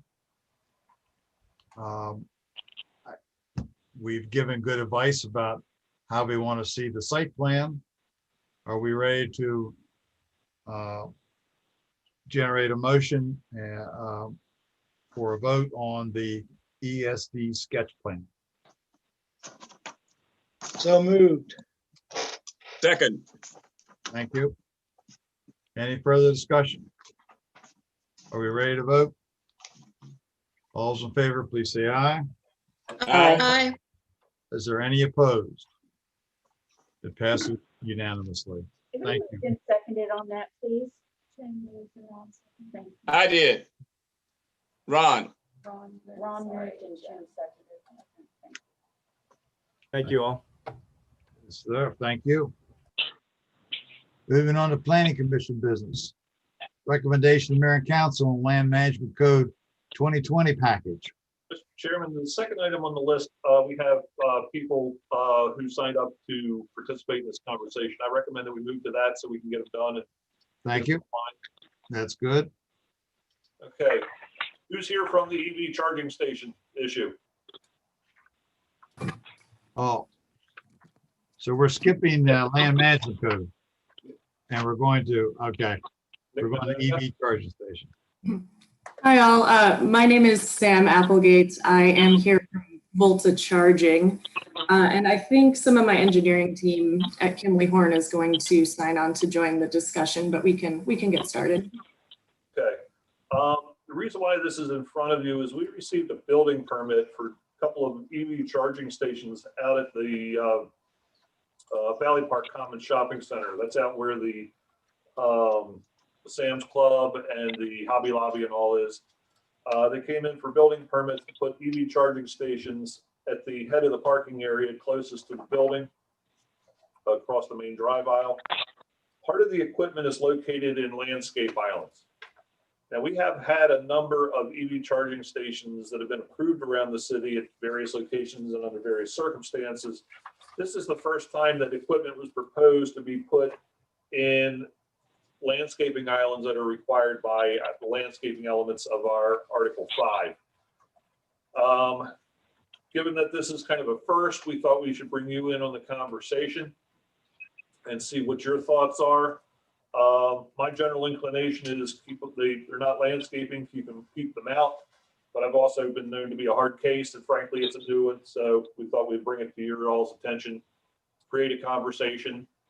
And because whatever we tell these folks, we have to tell everybody who comes after them. We have to be consistent in our application of the ordinance. So if I tell them yes, I got to tell everybody coming after them yes. So with that, I'll leave that to the commission and the EV folks to have a discussion. Steve, I have a question. This is Chris. Can you describe in a little bit more detail how we normally cite these things? We have ones that are sitting here on the central parking lot, and they are just kind of at the end of a parking stall. There's no landscaping in that immediate area, so that issue didn't come up there. There was sidewalk, right? There were sidewalk behind them? There's sidewalk behind them, yes, I believe that's correct. It's over on the side of the Elizabeth Egger Center. As you head back through the parking lot, it's on the right-hand side, up along the back wall of the EHC. And that's the only one that's sticking out of my mind at the moment. I think we have a couple others around the city, but I'm drawing a blank on where they are, what their circumstances are. But that's the one that So comes to my the mind. Tesla charging stations are behind the outlet mall, up against an embankment. So there's an embankment, a grass embankment behind them, and the equipment is down in the parking area. It's the embankment there where the ramp to 70 is. I think that it butts up against that. That's right. Just so But they're in the back. They're in the back parking area. Not That's really right. convenient, but they're secured back there. Yeah, they're not in an area where you have vehicles driving all around it. It's back right where the only thing that'll nail them is the car that's parking. Just so we're clear, the ones that are out there at the outlet malls, that's outside of the city. That's not Yeah, to change the right. conversation because environment is environment, but I just want to be clear that we never received permits on that because it's not in the city. Right. So as an owner of an EV, I can say that we generally have to charge in shopping malls, in parking spaces in shopping malls, or in a garage, or in an outside space. But clearly there is landscaping all around where these things are located, and as the number of EVs are expected to jump exponentially in the next decade, I don't want us to get into a situation where we take up all of our landscaping to accommodate that. Just so we're clear on the drawings that are provided, there is equipment that will be at the head of the stall, as I understand the drawing. Basically, it's two pieces of equipment. One is in the landscape island and one's at the head of the parking space. Sam, is that right? Sort of. So in the parking space at the top, there is going to be a sign at the head of the parking space, but there shouldn't be any additional equipment. The parking space to the left and below, we have a remote holster because the charging cord would have to reach across an ADA stall, and obviously that's a problem. So we have disassociated a holster with the actual charger for the second stall in that parking row. I don't want to speak negatively on this concept because I think that is where things are going. But I'm worried about this particular positioning because, first off, I don't think you just plug it in for 10 minutes around the store, come back out and unplug it. I think you would probably want to sit there for a little bit to get charged up. And it's right in prime locations. People who want to go to the CVS are going to want to park there to go in and get their Band-Aids or their aspirins. And if you're going to do this in a shopping center parking lot, I would like to see them further distance away from the most prominent parking spaces for the stores. Halfway out, all the way on the other side, 10 spaces out, 15 spaces out. Not right there. And also there are handicap spots in there too.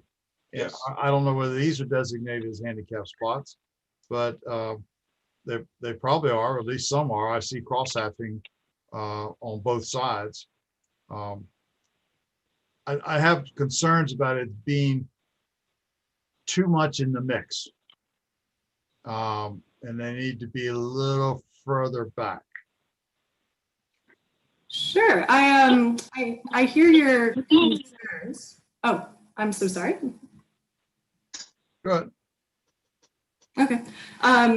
Perhaps I can give just a bit more context about why we are requesting stalls at the head of the parking lot in these landscaped islands, as opposed to other EV installations that you may have seen around town in the past. And if I'm looking at the documentation that Steve pulled together, I think if you go to page 2, there's a scanned copy of one of our charging stations. And our network, the main differentiator for Volta from another charging provider is that our charging stations are free to the driver. So anybody with an electric vehicle can pull up to one of our chargers, plug in their car, and receive a free fueling session while they are at the shopping center. We have partnered with Valley Park Commons for this specific installation and selected and contracted these specific stalls. The reason that we picked something close to the entry to these businesses is because the reason we are able to provide this free charge is that we have sponsorship partners that are able to help us fund the electricity.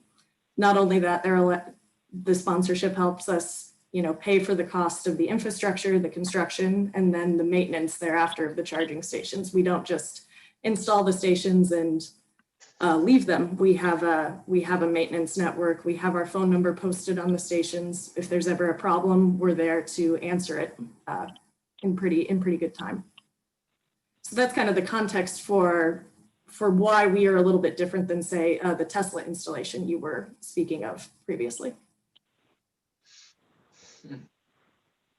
Well, We can't get into Tesla versus Volt. I mean, we have to talk about EV charging stations. Absolutely. And you know, we're very happy to go through a site plan approval process or anything that your building department may dictate for getting this specific installation approved. You know, we're not looking to upset the landscaping for this specific shopping center. That's not something we're interested in doing. And I think Nick is on the line. If I was taking a look at the construction drawings, I don't believe we plan on removing any trees or upsetting any landscaping for this specific installation. Maybe he could speak to that. No, Sam, you are correct. There is no trees or any sort of landscape that we will have to remove. It will just be, I believe there's one bush that we'll have to remove for the bottom station, but other than that, there should be no disturbance.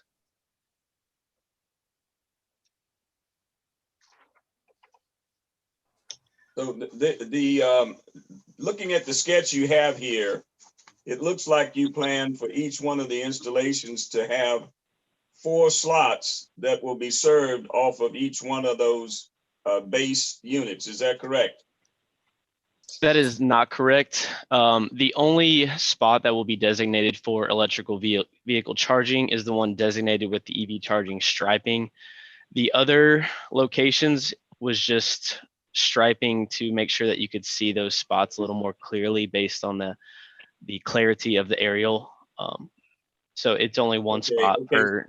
I see what you're saying now. Okay, so the one where the one vehicle that's right next to the stand there, that's the island, and the other one is one set of parking spaces over from the island. Is that correct?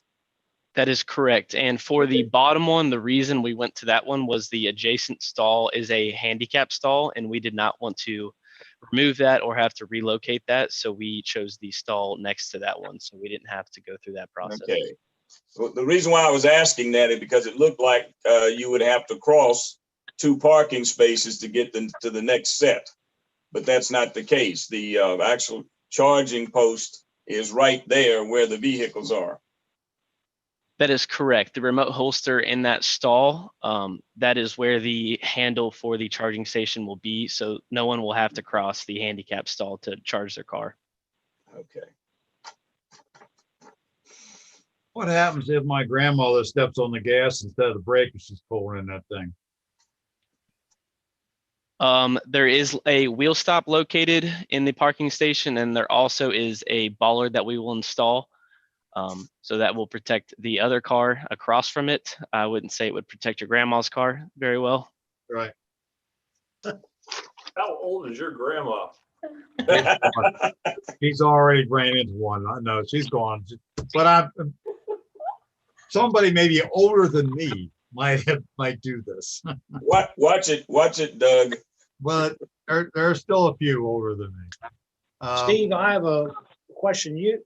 In your memo, you say your initial reaction is you don't think it's appropriate for these landscape areas.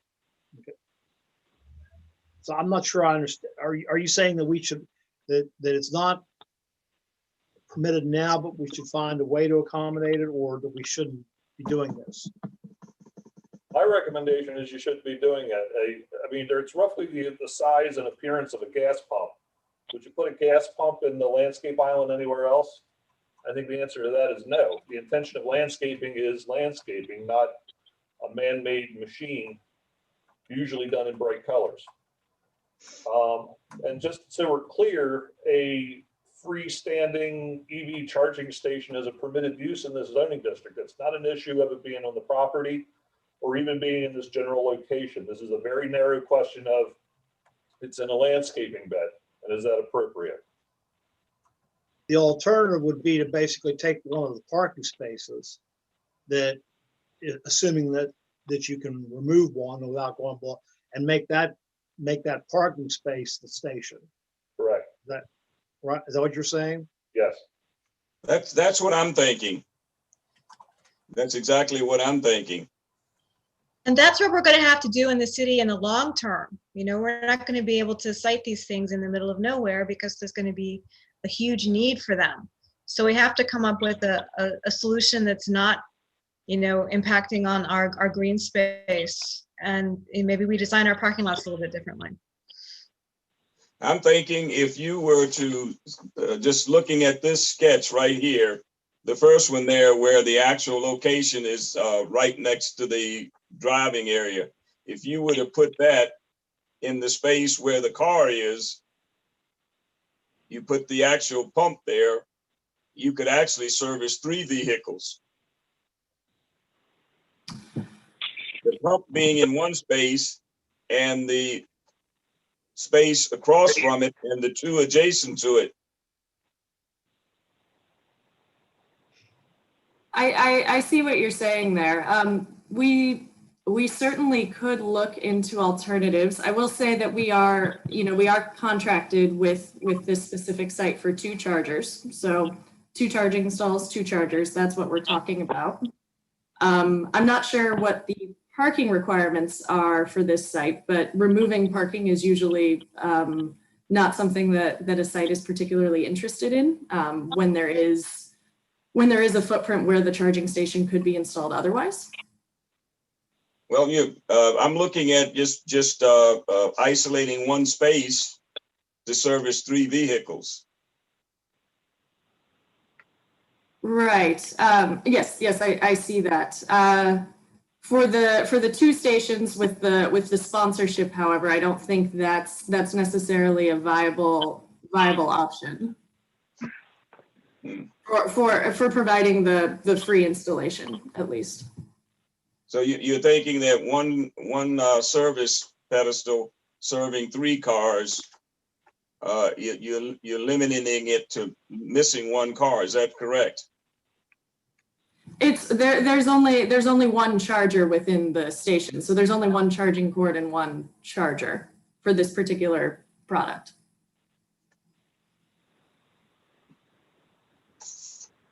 Okay.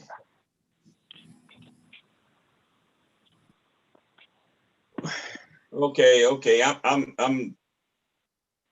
I'm looking at the fact that that it looks like there's 2 holsters per location, but it's only 1. That's correct. Okay. All right. I was looking at the possibility of servicing 4 cars. That's what I was looking at. 2 cars at each position there, but that's not the case. Not at this time. Given our partnership with this particular site and the EV adoption rate in the area, we've planned for 2 charging stations. That doesn't mean that there certainly isn't a chance to expand the capacity in the future. Well, but the issue that's before us, I think, is sort of a policy issue, and that is, are we going to favor taking what is now dedicated landscape space and essentially repurposing it for charging stations? And I'm somewhat concerned about that as a general principle. Yeah. Certainly. I'm curious if there is room for working with the city on it, though. This is one particular site. We're not trying to set precedent, but I understand that is something that you obviously have to consider. From my understanding of the site review process, I'm not quite clear on how that would work, Steve, but we're willing to work with you for the specific installation. We don't want to install something the city doesn't want here. Well, I don't think you can. I mean, this is an alteration of essentially a site that has an approved site plan, and if it's got landscaping in certain areas, you can't just take that out without getting an amendment to the site plan, which is I know that's not before us now, but the concept of it is. I don't know.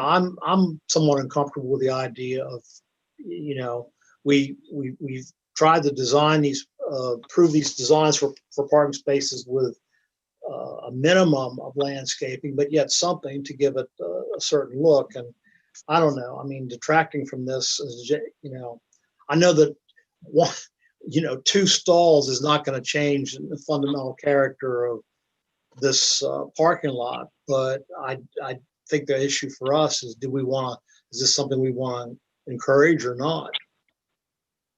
Just so we're clear, we're talking about the very narrow issue of placing these in those landscape areas. There's no argument that it's permitted here. There's no argument that you can put it in the parking lot. It's just placement. I understand that. Placement. Yeah.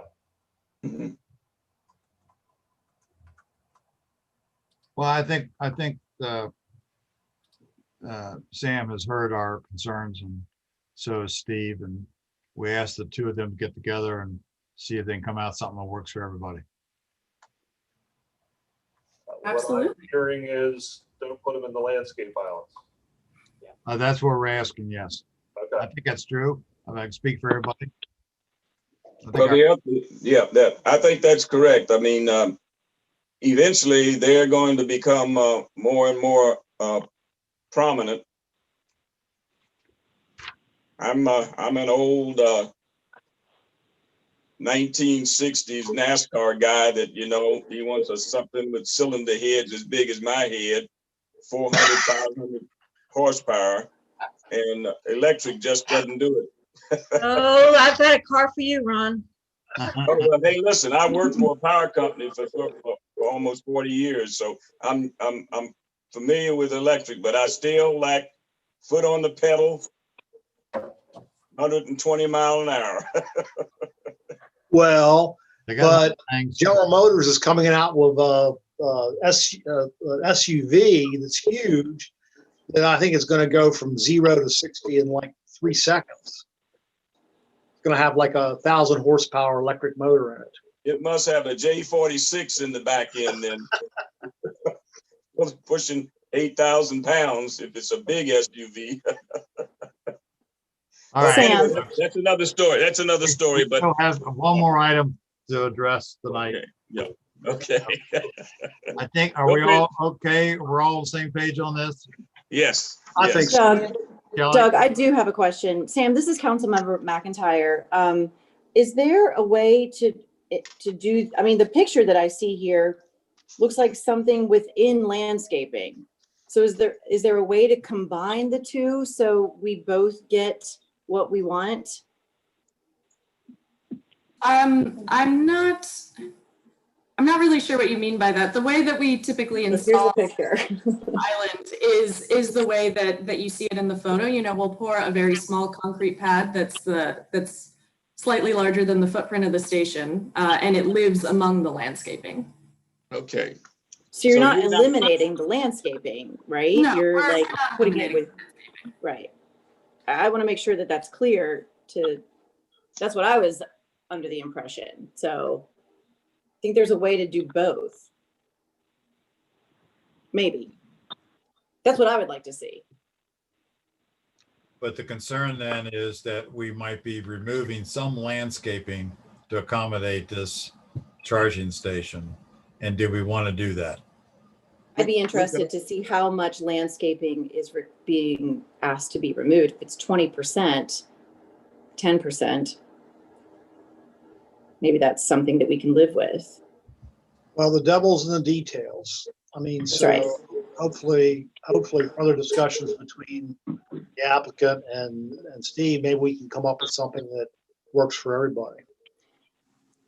Yeah, I think that none of us are interested in all of it being gone, but if there's a way to get to have the majority landscaping and a tiny charging station, then maybe that's doable. Just a thought. Shelley, these concrete bases for these EV charging stations are about 3.5 feet wide by 3.5 feet long. So it's a little over 9 square feet. So that's the only section that would get removed from that landscape island, is just 3.5 feet long. Thank you. The other option is that we can camouflage it like they do with some of these cell towers, put the towers up that look like trees. I'm sure they don't want to camouflage them. Well, keep in mind what they look like, folks. I mean, you see the photograph. Is that something that you want in a landscaped island all over the city? I mean, So why don't you all get together and see if you can come up with something and bring it back to us? I think now we're just spinning our wheels. So is that a yes or a no to the landscape island? That's all we're looking for. I think everybody is no, except Shelley would like to think about it, or she'd like to see what it means. So am I correct? Everybody else is? I'd like to see the options you come up with. All right. Yeah, me too. Okay. We're open to that then. Give us some better looks. Absolutely, we can do that. Thank you. Thank you. All right. Well, at least they're not red. not these anyway. One of Kathy's favorite colors. Okay, folks, we can move along to our last item on the agenda. Isn't it? No, we got two more. Two more. Land Management Code. Land Management Code, you had your public hearing. We had comment from Jim Castillo on 3 items that are summarized in your cover memo. One of the things that he talked about was rather than us having arbitrary paving depths for asphalt and concrete, he suggested that they use the California bearing ratios method. We checked this with the city engineer, and as a general approach, he didn't have a problem with it, but he thought it should be more flexible to where you just have a soils engineer evaluate the soils at that particular location and then propose a thickness that subject to the approval of the city engineer. Based on that, we provided you some alternate language that's shown in italics near the bottom of your memo. That's all I got.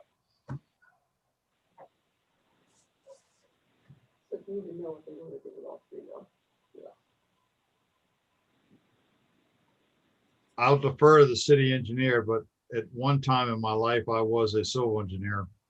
And I know that the soil doesn't remain uniform throughout a whole length of road or through a whole parking lot. So whether we're opening up the door here to something else, I don't know, but also I'm not opposed to saving a developer a little bit of money if it works. So I'll leave it to the city engineer.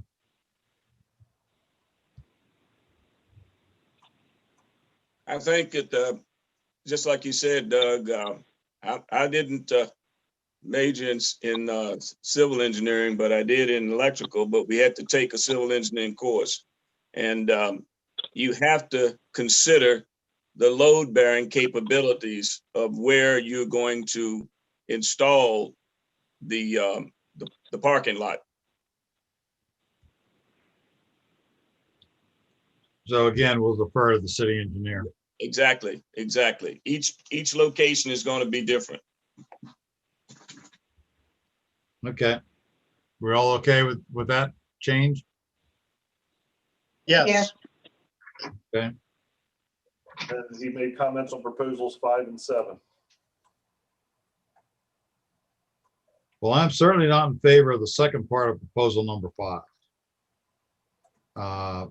To allow outdoor speakers, but impose a maximum sound limit in decibels. That means Steve's going to be running around the middle of the night with a decibel meter. No, I wouldn't be. I think that that's just, we don't need to go there. No, I agree. Are we on, this is proposal number 5? Yeah, the second part about the speakers. Now, I'm real excited about 150, about changing it so it's any building in the CRCG-POM instead of just those that predate 1956. I'll go back to my original point. I'm hoping that most of them end up downtown. And this is just, I think what Jim is trying to do here is when he does do the shopping center, if he ever does, or any other development he does here, he has the ability to bring in this item into his brand new development. Yep. I'm not ready to give up on my desire to try to have it downtown, but I won't scream and holler if I'm outvoted. The year that was included in there was in response to the idea that we want these to be near the downtown. When you remove 1956, then it's CG anywhere in the city. Yes, I don't want to see it end up along an interstate where somewhere else, the big open green lands, until maybe somewhere along the line, the ED folks come in and say, you know, we really need to open it up to something else. But I'd rather see it stay in as close as we can get it to the center of the city as possible. Yeah, yeah. My opinion is use those facilities that are in the inner city, and they will support some of the food and restaurant facilities also. Right. Everybody okay with that? Not making that change? Yes. Yep, yep, Yeah. yes. All right. Okay. Proposal number 7. Proposal number 7 is parking calculations for manufacturing plants and warehouses. No. Oh. Yeah, Oh, okay. bottom of page 5. Yeah, I thought we were fair, we were reasonably disposed to that when we talked about it. Yeah.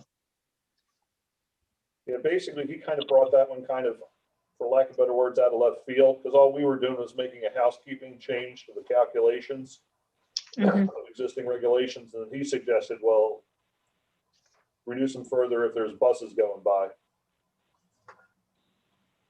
You know, I'm not really in favor of that either. I mean, I think it would work if we know those buses are going to go by forever. Right. But we have seen even in this county where they've had the for budget constraints and everything else, they've had to change stuff. You know, are we setting? I don't think it's critical, but are we setting ourselves up for some unforeseen future event that we didn't anticipate? But once you put the parking in there, the building use doesn't change significantly, you've got the parking. Yes. Just because transit goes by the property doesn't mean it's gonna go to the homes of the workers. True. Right. Bus routes, stops, they all change based on the characteristic of where they're located. And it even happens with subways. So I don't think we ought to change that. I think that's a consensus. Is that right? Yeah, I go along with that. Yep. 14, I agree. Okay. Yep. And 14 we've already addressed. Right. So with those two small significant insignificant changes or non-changes, are we ready to make this recommendation on to the mayor and council? We got 14. Have we done that one? We did that. We've already done that. Okay. That's the paving depth. Okay. Okay. No problem. Don't pay attention to me. Number 14 is going in, the other two are not. That's true. Right. Yep. In entirety, yes. So I will make a motion to forward the land management code text amendment package to the mayor and council with the change we approved. I'll second. This is Chris. Okay. Great. Thank you for that. Are we ready to vote? All those in favor, please say aye. Aye. Opposed and abstain. One abstention. Okay. The last item then is the Board of Zoning Appeals agenda. We just have one item. It's a sign variance for the hotels being constructed out on Dual Highway to increase their height. They're asking for it due to some topography and location of existing tree issues. They want to be seen from the interstate. Yeah, yeah. Is that consistent with other hotels that are in the same proximity to the interstates? Within the city of Hagerstown, I can't think of any that have had any sign variances for super high signs, no. Because I've seen some, you can see almost a mile away when you have a straight route, straight highway, but this one is going from 35 feet to 70. 70, so it's doubling the height. It's going from 3.5 stories high to 7. Picture about 3/4 of the height of the Alexander House. Yeah. It's got some distance from the interstate. I really don't think it's going to be that visible from the interstate. Now, they submitted some renderings so you get a sense of what they're up against, and they were showing that they're worried about the visibility on the dual highway when you're heading from downtown towards the hotel. Yeah. The topography makes it difficult to see their sign. That was their argument. All-Star Court sneaks up on you. Yes. Yeah, you're almost too late to make the turn. Hard pressed to see this from 70. Those hotels are going up about what, a quarter to almost a half mile from the interstate? It's a few thousand feet, yeah. What are the heights of the signs? I'm just using this as an example of the signs for the outlet. And what's the there's another sign there. I can't remember where it is now. I've seen it, more times than enough going down 70. But 70 feet is not highway height.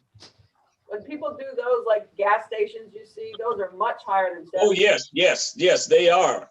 They're like about 120 or so. They're at least 100. Well, but they make a plausible argument for unique condition of the property. So I'm not losing sleep about it too much one way or the other. this is whether we make a recommendation to the zoning. Correct. It's not our approval or denial. Yeah. I don't see anything here that would sort of call for us to weigh in on it because it's a matter of policy. I mean, I think this is something that the BZA can address based upon the merits of, particulars of that case. Yes.